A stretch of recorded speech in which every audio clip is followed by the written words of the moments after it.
नमस्कार, टीवी 11 के हिंदी समाचार में आप सभी का स्वागत है।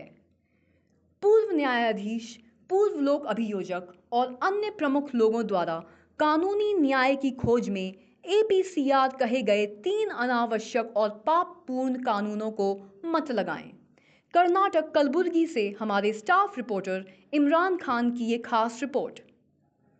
कर्नाटक उच्च न्यायालय के एक पूर्व न्यायाधीश ने कहा कि ये कानून अनावश्यक हैं और उनकी राय है कि ऐसे कानूनों से संशोधन नहीं किया जाना चाहिए। वहीं पूर्व सरकारी वकील BT वेंकटेश ने कहा कि ये तीनों कानून पापपूर्ण हैं एवं पुलिस सुरक्षा कानून हैं। UPCL कार्यकर्ता मानवी ने घृणास्पद भाषण में चिंताजनक वृद्धि को संबोधित किया। नदीम खान APCR सचिव ने सिस्टम के भीतर पैरालीगल कार्यकर्ताओं की आवश्यकता पर भी प्रकाश डाला। सेमिनार महत्वपूर्ण कानूनी मुद्दों पर जागरूकता बढ़ाने और संवाद को बढ़ावा देने की दिशा में एक महत्वपूर्ण कदम था। सेमिनार का समापन प्रोफेसर अपूर्वानंद के ठोस कार्रवाई के आह्वान और उपस्थित लोगों से नागरिक समाज के साथ सहयोग करने के आग्रह के साथ हुआ। जो हमारे यहाँ जो कोई कानून है, जो कोई कॉन्स्टिट्यूशन है हमारे संविधान के खिलाफ जाते हैं। ये कानून जो है, जो हक हमारे पास है, पिछले 100 सालों से हमने यहाँ पे जंग करके ली है, और सब एक नए कानून लेकर वो सब तोड़ने की कोशिश हो रही है। जो पुलिस की मनमानी है वो ज़्यादा होने वाला है, क्योंकि यहाँ पे जितना पावर्स पुलिस को दिया गया है, हक दिया गया है पुलिस को कि जो वो लोग बेबुनियाद किसी को अरेस्ट कर सकते हैं, अब तो कर सकते हैं, बल्कि बेबुनियाद किसी को 90 दिन तक के लिए जेल के अंदर रख सकते हैं। अगर कोई गलती से कोई ऑफिसर कुछ गुनाह करेगा तो इनके खिलाफ जो है कोई कार्रवाई नहीं हो सकती। बहुत वक्त लगता है कार्रवाई नहीं करने, क्योंकि इजाज़त मांगने पड़ते हैं, सैंक्शन लेने पड़ते हैं। जहाँ पे वो पहला जो गुनाह किया रहता है वो ऑफिसर के खिलाफ इनकी सुपीरियर ऑफिसर के ऊपर एक पहले कंप्लेंट डालना पड़ता है, एप्लीकेशन डालना पड़ता है इजाज़त के लिए, और उसके बाद उन्होंने वो एप्लीकेशन को इनके ऊपर जो बहुत बड़े ऑफिसर होते हैं उनके पास दिया जाता है। जब तक के लिए वो कोई इजाज़त नहीं मिलती तब तक के लिए इनके ऊपर कोई कार्रवाई नहीं हो सकती। अगर चाहे वो खून भी कर ले थाने में, कुछ नहीं होने वाला है। तो ऐसा वो एक कानून बना के जो रखे हैं, तो ये कानून जो है तो ये बहुत सरासर गलत है। ऐसे कानून नहीं होना चाहिए, पहली बात। दूसरी बात जो है कि 90 दिन के अंत तक के लिए जो पुलिस की कस्टडी लेने की जरूरत ही क्या है। अगर हमारे यहाँ 15 दिन के जो टाइम पुलिस कस्टडी की बात हो रही थी पिछले यहाँ, उसके बारे में हम ये दावा कर रहे थे कि ज़्यादा हो गया 15 दिन।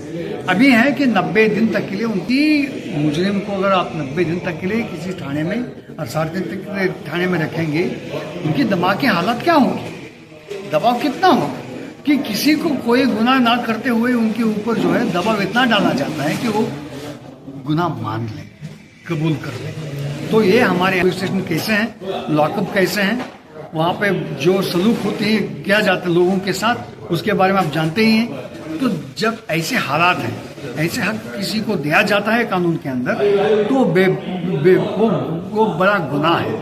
इस हमारे संविधान में जो दिया गया है, जो हक दिया गया है, किसी को कोई आप गुनाहगार मानने के लिए, तो वो कानून तोड़ के रहना।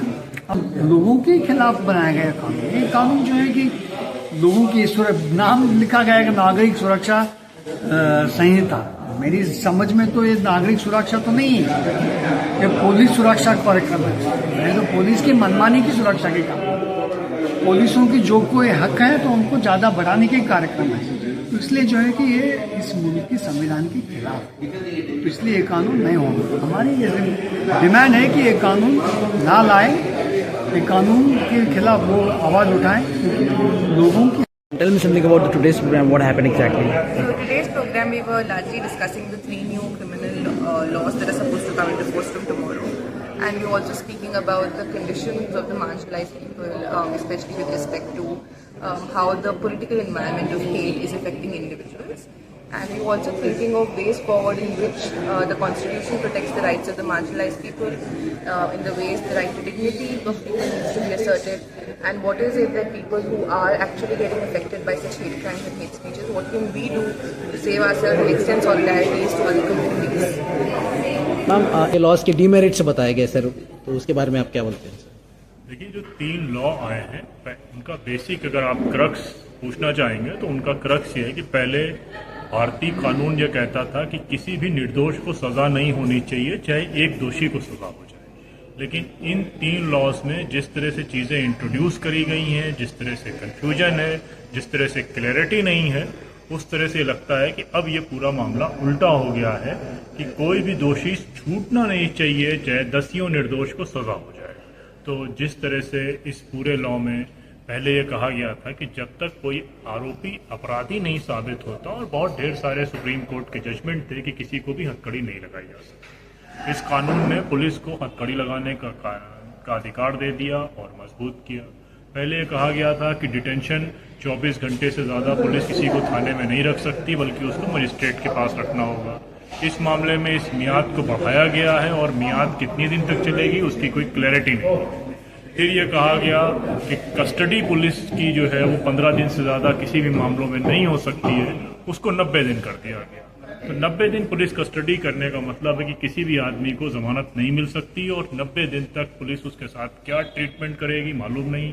90 दिनों तक जब भी वो अपनी बेल के लिए अप्लाई करेगा तब उसके बारे में कहा जाएगा कि अभी जांच चल रही है, अभी हम उसको पुलिस कस्टडी में लेना चाहते हैं। तो उसकी जमानत को लगभग नेक्स्ट टू इम्पॉसिबल बना के पुलिस की ताकत को बढ़ा दिया गया है।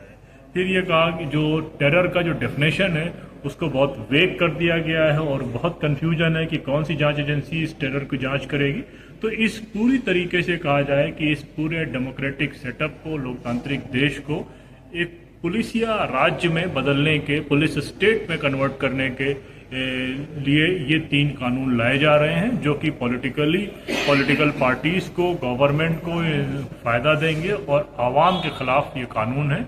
और ये उसी तरीके से काला कानून है जिस तरह से अंग्रेजों ने रॉलेट एक्ट बनाया था, जिसमें कहा गया कि बगैर मुकदमा चलाए किसी भी भारतीय को जेल में रखा जा सकता है। और इस पूरे काले कानून के खिलाफ पूरे देश ने आंदोलन किया था, और हमको लगता है कि पूरा देश एक बार फिर इस काले कानून जो 3 आए हैं इनके खिलाफ आंदोलन करेगा। सर, अगर आप भी 3 कानून के बारे में बोल रहे हैं तो क्या आप जेल से डरने की जरूरत नहीं। इंसाफ पसंद मामलों में, इंसाफ के लिए आवाज उठाने में जेल आना जाना लगा रहता है, उससे कोई घबराने की बात नहीं। बैंगलोर में लोग इकट्ठा हुए थे इस सवाल पर बात करने की, जो इंसाफ की जद्दोजहद है, इंसाफ की लड़ाई है, वो अलग अलग तरीके से कैसे लड़ी जाएगी। क्योंकि हिंदुस्तान में जो चुनौती है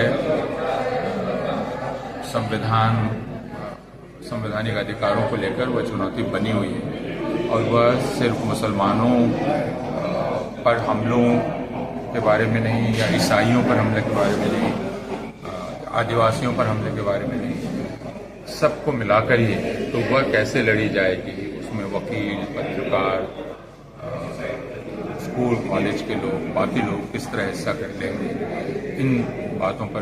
the pursuit of legal justice, इसका मानना क्या है?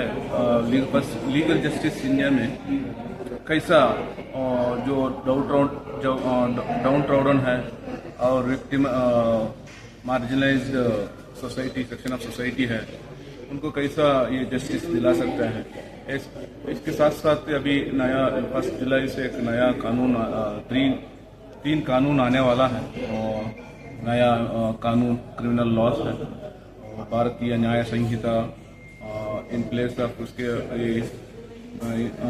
IPC, इंडियन पीनल कोड हटा के, और उसके साथ साथ और एक 3 कानून भी आया है, उसके भी उसके बून्स और बेंस क्या है, उसका ये मेरिट्स एंड डीमेरिट्स क्या है, तो सारे चीज़ आप सेमिनार में हमारा एक्सपर्ट